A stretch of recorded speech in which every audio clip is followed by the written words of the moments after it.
എന്താ അത്ഭുതം തോന്നുന്നുണ്ടോ? നടക്കുന്നതെല്ലാം അത്ഭുതങ്ങളാണല്ലോ. ഇരിക്കു സജന. ഞാനൊരു വിവരം അറിഞ്ഞിട്ട് പോവാൻ വന്നതാ. ഇക്കാക്ക അന്വേഷിച്ച് സായിപ്പ് ഇന്നലെ വീട്ടിൽ വന്നിരുന്നു. എന്താ കാര്യം? എനിക്കറിയില്ല. കള്ളം. തീർച്ചയായും നിങ്ങൾക്കതറിയാം. സജനയ്ക്ക് എന്നെ വിശ്വാസമല്ലേ? ആദ്യ ഭർത്താവ് മൊഴി ചൊല്ലി ദിവസങ്ങൾക്കകം മറ്റൊരാളുടെ ഭാര്യയാകാൻ തയ്യാറായ നിങ്ങളുടെ വാക്കുകൾ ഞാൻ എങ്ങനെ വിശ്വസിക്കും? പിന്നെ എന്തിനിങ്ങോട്ട് വന്നു? എന്നോടെങ്കിലും നിങ്ങൾ കളവ് പറയില്ലെന്ന് വിചാരിച്ചു. ഇക്കാക്ക അന്വേഷിച്ച് സായിപ്പ് ഇന്നലെ വീട്ടിൽ വന്ന് എന്തിനാണെന്ന് ഇപ്പോഴും നിങ്ങൾ പറയില്ല. പറഞ്ഞതുകൊണ്ടുള്ള നേട്ടം? നേട്ടത്തെക്കുറിച്ച് പിന്നീട് ആലോചിക്കാം. കാര്യം എന്താണെന്ന് പറ. ഇക്കാക്ക ഇങ്ങോട്ട് കൂട്ടിക്കൊണ്ടുവരാൻ. എന്തിന്? എന്നെ അദ്ദേഹത്തിന് ഏൽപ്പിച്ചു കൊടുക്കാൻ. നിങ്ങളെ ഇക്കാക്കയ്ക്ക് ഏൽപ്പിച്ചു കൊടുക്കാനോ? ഇക്കാക്ക നിങ്ങളെ മൊഴി ചൊല്ലിയതല്ലേ? ഇക്കാക്കയുടെ ഇഷ്ടപ്രകാരമല്ല അദ്ദേഹം എന്നെ മൊഴി ചൊല്ലിയത്. അതിന്റെ പേരിൽ നാട്ടിൽ പരന്നിട്ടുള്ള കഥകളും ശുദ്ധ കള്ളമാണ്. എന്റെ ബാപ്പയും എളിമയും മനഃപൂർവ്വം കെട്ടിച്ചമച്ചുണ്ടാക്കിയ കള്ളക്കഥ. ആ കഥ വിശ്വസിച്ച് നിന്റെ ഇക്കാക്കയെ ഞാൻ കുറ്റപ്പെടുത്തി. അതിന്റെ പേരിലാണ് ആ മനുഷ്യൻ എന്നെ മൊഴി ചൊല്ലിയത്. എന്നിട്ട് എന്തിനു നിങ്ങൾ ഈ നിക്കാഹിന് സമ്മതിച്ചു? കല്യാണത്തിന് പെണ്ണിന്റെ സാന്നിധ്യം നമ്മുടെ സമുദായത്തിന് ആവശ്യമില്ലല്ലോ.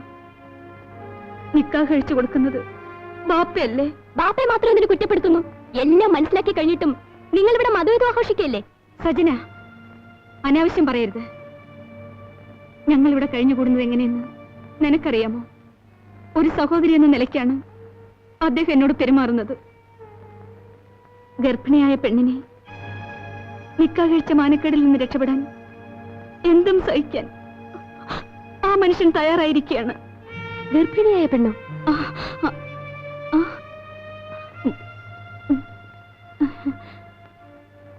നിങ്ങൾ ഗർഭിണിയാണോ?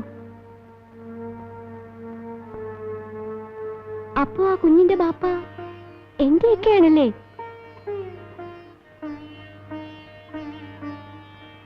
ഈ സത്യം ഇക്കാക്കറിയാമോ? ഇക്കാക്കെന്നല്ല, ആർക്കും ഇതറിയില്ല. ഒരിക്കലും ഈ രഹസ്യം പുറത്താരോടും പറയില്ലെന്ന് ഞാൻ ആ മനുഷ്യന് വാക്കു കൊടുത്തിരിക്കുകയാണ്.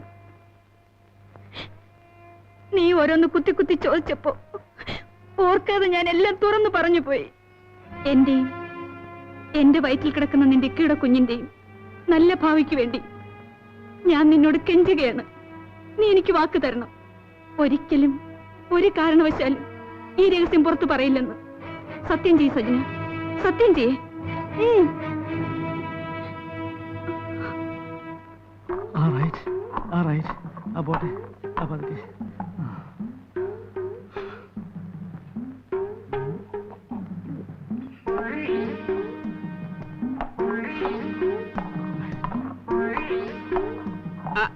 ഇച്ചിരി ബുദ്ധിമുട്ടുണ്ടല്ലേ? ഇത് റൈറ്റ് പറഞ്ഞ് വണ്ടി വിടുന്ന പോലെയല്ല. നല്ലോണം ആരൊക്കെ ഊതിയാ പറക്കണം. ഇതുപോലെ അധ്വാനിച്ച് മുമ്പിൽ കൊണ്ടുവച്ച് വന്നപ്പോഴാ കുറ്റം പറഞ്ഞ ചെണീച്ച് പോയത്, ഓർക്കണ്ടോ? ഇത് കഴിഞ്ഞേച്ച് അങ്ങോട്ട് വേറെ ജോലിയുണ്ട്.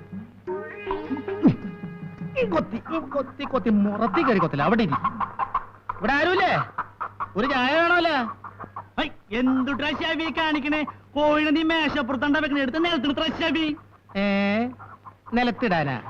എടാ കോസറണ്ണ, ഇത് കാശ് കൊടുത്ത് മേടിച്ച കോഴിയാണ് കേട്ടാ. ചട്ടിക്കകത്തന്നെ കോഴിട്ടാ, മേശപ്പുറത്തില്ല.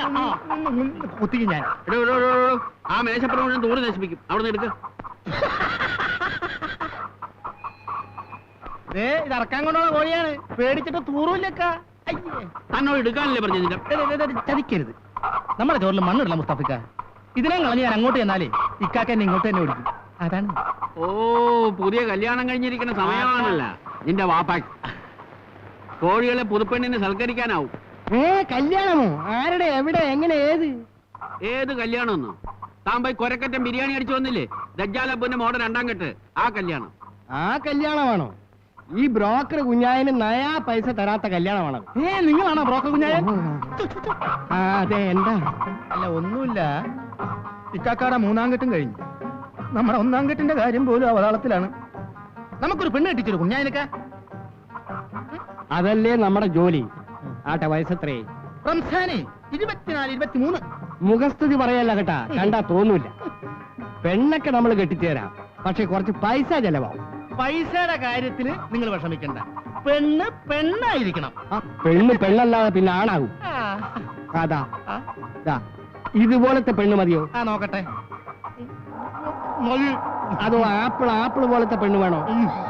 നേര് പറഞ്ഞ സുബർക്കത്തിൽ ഇറങ്ങി വന്ന ഊറി. നേരാണ് ഈ പറയണത്. പിന്നല്ലാതെ എങ്കിൽ ഇപ്പൊ തന്നെ എനിക്ക് അവളെ അപ്പൊ എന്നെ വിട്. ദാ കോഴി.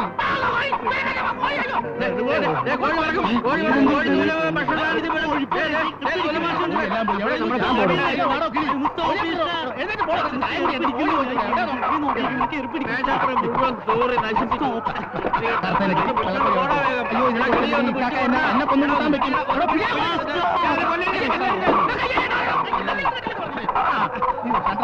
അവിടെ പോയി അയ്യോ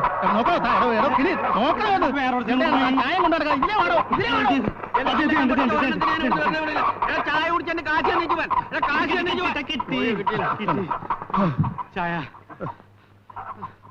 ചായയുടെ കാശ് തന്നേച്ച് ഇറങ്ങിപ്പോ. നീ കടയൊക്കെ ഒന്ന് അടച്ച് വൃത്തിയാക്ക്.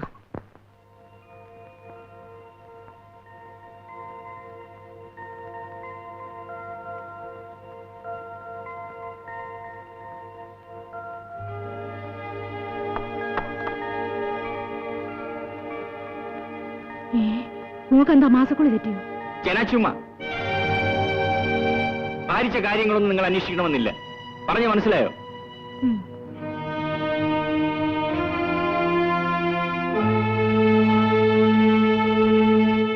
മറ്റുള്ളവർക്ക് സംശയം തോന്നത്തക്ക വിധം പെരുമാറുമെന്ന് ഞാൻ പറഞ്ഞിട്ടില്ലേ? ഇനിയെങ്കിലും സൂക്ഷിക്കണം.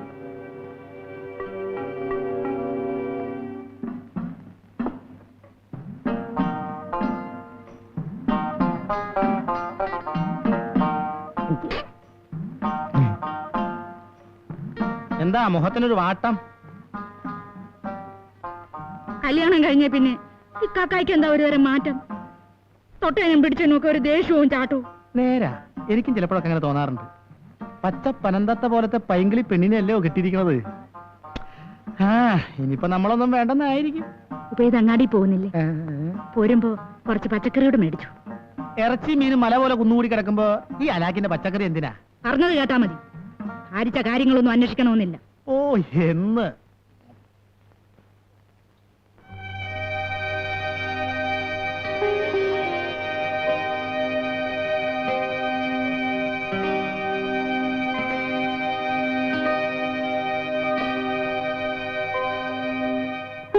പാൽ.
മറ്റുള്ളവരുടെ മുമ്പിൽ നാം എന്നും ഭാര്യാഭർത്താക്കന്മാരായിരിക്കണം.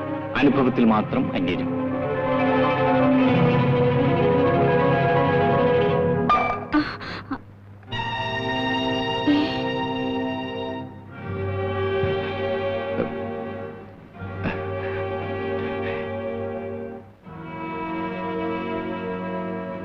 ഞാൻ ഞാൻ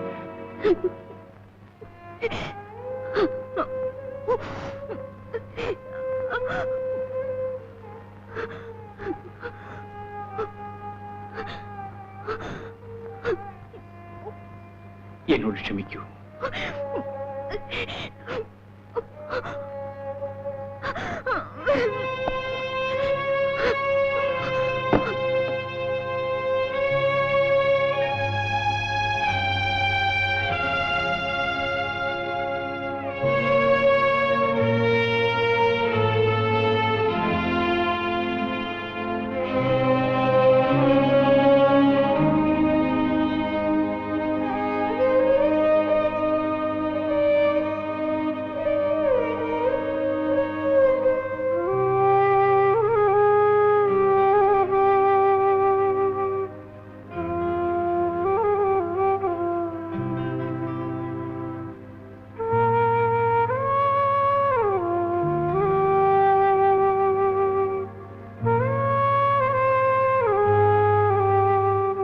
ഞാനൊരു കാര്യം പറയാൻ വന്നതാണ്.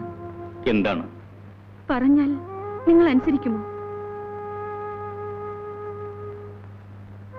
നിങ്ങൾ ഒരു കല്യാണം കൂടി കഴിക്കണം. എനിക്കിനിയും കല്യാണം? നിങ്ങൾക്ക് ഒരു ഭാര്യയുടെ ആവശ്യമുണ്ടെന്ന് മനസ്സിലാക്കിയതുകൊണ്ടാണ് ഞാനിത് പറയുന്നത്. നിനക്ക് എന്നിലുള്ള വിശ്വാസം നഷ്ടപ്പെട്ടതുകൊണ്ടാണ് നീ ഇപ്പൊ ഇങ്ങനെ നിർബന്ധിക്കുന്നതെന്ന് ഞാൻ മനസ്സിലാക്കും. ഒന്ന് ഞാൻ തീർത്തു പറയാം.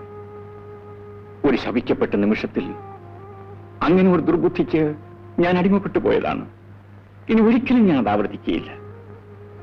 റംലത്ത് പ്രസവിക്കുന്ന കുഞ്ഞിന്റെ ബാപ്പയായി മാത്രം ഞാനിനി ജീവിക്കാം. സമാധാനത്തോടെ പോയി കിടന്നുറങ്ങും.